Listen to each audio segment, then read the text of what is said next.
जय हिंद दोस्तों, मैं प्रवीण आप सभी लोग को प्रवीण फिक्स पॉइंट के यूट्यूब चैनल में हार्दिक अभिनंदन और स्वागत करता हूं। आज हम कहीं ना कहीं विशेष पहलू पे बात करने जा रहे हैं। बीमीय विश्लेषण का जो एप्लीकेशन होता है, बीमा का जो अनुप्रयोग होता है, उससे संबंधित एक क्वेश्चन पे डिस्कस करने वाले हैं। अगर आप तन मन से 5 मिनट अगर हमें समय देते हैं तो इस बात की गारंटी है पूरा का पूरा आपके दिमाग के अंदर ही ये बात घुसेगा। तो चलिए स्टार्ट करते हैं, बिना देर किए हुए स्टार्ट करते हैं। आपके बोर्ड पे लिखा गया है 1 न्यूटन को डाइन में बदले। चूँकि न्यूटन को डाइन में अन्य विधि से भी बदला जा सकता है, लेकिन बात किस पे कही जा रही है? बीमीय विश्लेषण से। और हमने एक सूत्र डेवलप किया था N2 बराबर N1 into M1/M2 power A, L1/L2 power B और T1/T2 पावर C। इस फार्मूला के बेस्ड पे इस क्वेश्चन को सॉल्व करना है। तो सबसे पहले किसी भी क्वेश्चन को सॉल्व करने के लिए क्या करना होता है? हम लोग डाटा लिखते हैं। डाटा लिखिए, ध्यान दीजिएगा। जैसे यहाँ बात करते हैं, यहाँ डाटा जैसे ध्यान दीजिएगा, हमको न्यूटन को चेंज करना है किस में? डाइन में।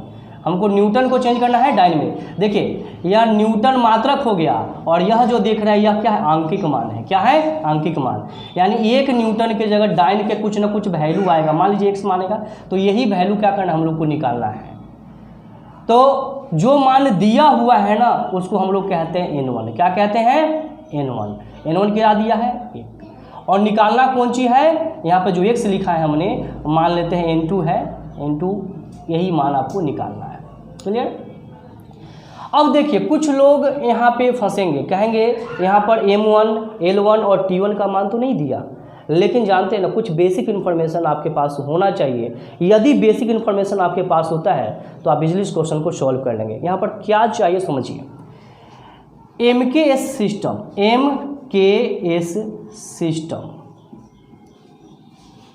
सिस्टम के अनुसार फोर्स कह दीजिए। फोर्स मतलब बल। MKS सिस्टम के अनुसार फोर्स का यूनिट क्या होता है? न्यूटन होता है। क्या होता है? न्यूटन।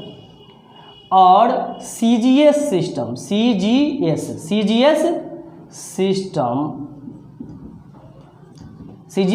के अनुसार फोर्स का यूनिट क्या होता है? डाइन। देखिए एक बात तो क्लियर हो गया। M से क्या होता है? मीटर। K से क्या होता है? किलोग्राम। और S से क्या होता है? सेकेंड। मतलब कि ध्यान दीजिए, हमको निकालना है M1, L1 और T1। या इसी अगर पता होता आपको न्यूटन फोर्स का यूनिट होता है किसके अकॉर्डिंग? MKS सिस्टम के अकॉर्डिंग। तो आप क्या करेंगे? M से क्या होता है? मीटर। K से क्या होता है? किलोग्राम। और M1 क्या है? आपका मास का यूनिट है। किसका यूनिट है? मास का। मास को किस में नापेंगे आप लोग? किलोग्राम में। किलोग्राम हो गया। L1 क्या है? लंबाई का मात्रक। यहाँ लंबाई का मात्रक क्या है? मीटर। तो क्या कर लेंगे आप? मीटर। और टाइम क्या है? सेकेंड। तो सेकेंड कर लेंगे। यानी M मीटर हुआ, लंबाई का क्या हुआ? मीटर। K किलोग्राम हुआ, द्रव्यमान का यूनिट क्या हुआ? किलोग्राम। और टाइम सेकेंड है तो सेकेंड हमने दे दिया। फिर उसी प्रकार निकालेंगे M2, L2 और निकालेंगे T2। M2 क्या है? मास किस में है? ग्राम में। G कर लीजिए इसको। और C क्या है? सेंटीमीटर। लेंथ का लंबाई जो यूनिट होगा वह सेंटीमीटर हो जाएगा। और टाइम क्या हो जाएगा? सेकेंड। तो यस बेसिक इन्फॉर्मेशन से आपने M1, L1, T1, M2, L2 और T2 के मान को भी बिल्कुल इजी निकाल लिया है। अब पावर जो निकालना होता है ABC, उसके लिए आपको डायमेंशन फॉर्मूला याद होना चाहिए। तो डायमेंशन फॉर्मूला निकालेंगे, यानी बल का बीमीय सूत्र। बल का बीमीय सूत्र। इंग्लिश मीडियम होंगे तो लिख लेंगे DF of force, dimensional formula of force. यह हो जाएगा आपका ML/T²।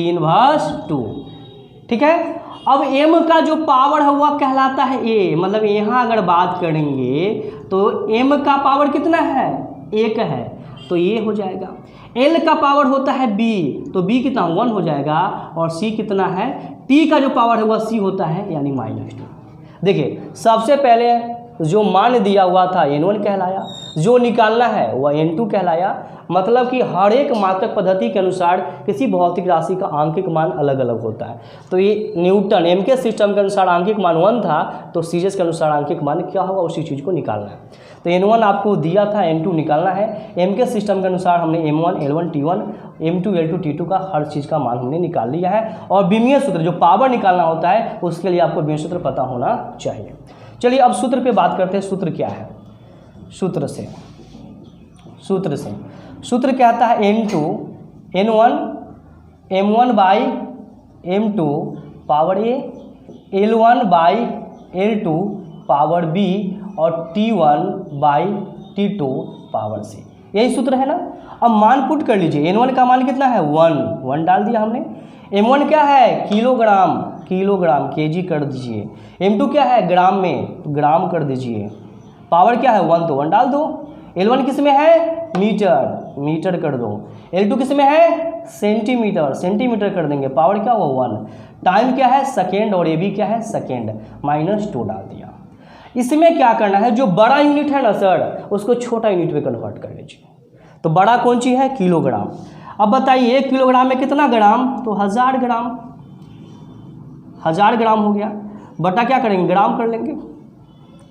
1 मीटर में कितना सेंटीमीटर? 100 सेंटीमीटर। बटा कितना हुआ? सेंटीमीटर। पावर 1 है, 1 दे दीजिए। सेकेंड बाई सेकेंड है, रहने दीजिए -2। सेकेंड से सेकेंड गए हो, सेंटीमीटर से सेंटीमीटर गए हो, जी से जी गए हो, ग्राम से ग्राम। अब देखिएगा 1 इसमें क्या आया? 1000 आ गया। और यहाँ क्या आया? 100 आया। और ध्यान दीजिए -1 का पावर -2 है। मतलब इसका भी मान क्या आएगा? 1 बाई आपका जैसे 1 के पावर -2 दे रहे हैं, मतलब क्या लिखोगे? 1 बाई 1 के पावर 2 लिखोगे। इसका भी मान क्या? 1 आएगा। तो डायरेक्ट हम क्या लिख सकते हैं? 1 लिख सकते हैं। यानी n2 का जो मान आया वह 10 के पावर 5 आया। अतः इंग्लिश मीडियम होंगे वो लिख लेंगे हेंस। क्या लिखेंगे? 1 न्यूटन बराबर 10 के पावर 5 डायन। आई होप यह बिल्कुल बेहतर तरीके से समझ में आया होगा। तो लाइक करेंगे, शेयर करेंगे, सब्सक्राइब करेंगे और कमेंट करेंगे। थैंक यू दोस्त।